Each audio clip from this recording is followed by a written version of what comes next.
but kicked into high gear last week with the arrival of Moon Knight. Ladies and gentlemen, we're approaching the arrival of the R-rated Avengers. Of course, they're not going to be called that, but I think I know what they will be called. And in order to understand what dominoes are being set up, we first have to talk about Blade. Someone is always trying to ice skate uphill. Wow, that was a very different era for Marvel movies. Now, it might have slipped your mind since, we've had other things to worry about over the past few years, but back at the 2019 San Diego Comic-Con, Marvel was taking its big post-Endgame victory lap by announcing they plan to keep taking victory laps, rolling out literally dozens of celebrities onto stage while announcing a whole slew of new movies to assert their continued domination over the box office. And then, in the final minute, MCU mastermind Kevin Feige pulled this one out. But I want to leave you today with one more thing. Ladies and gentlemen, two-time Academy Award winner, Mahershala Ali.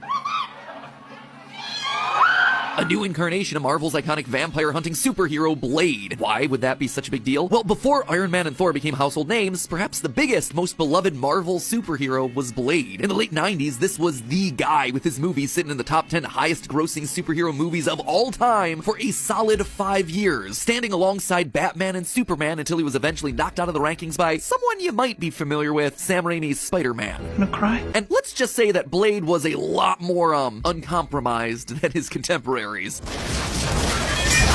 Are you out of your damn mind? These movies were instant cult classics, standing out for being a unique mishmash of sci-fi, horror, and martial arts, all rated R, and all of them pushing the boundaries of what a superhero movie could be. But the thing is, showing up whenever Marvel needs to push the envelope, that's been Blade's thing since the very beginning. Here's some old-time comics trivia for you. Did you know back in the day you couldn't have vampires, werewolves, or zombies in comic books at all? It's true. In the 1950s, there was a big moral outrage campaign against horror comics, like the hugely popular Tales from the Crypt series. This led to Senate hearings deciding whether to ban them. Instead of leaving it in the government's hands, the comics industry established the Comics Code Authority, a regulatory board that imposed strict rules on anything that was going to be published. And I do mean strict. Under their guidance,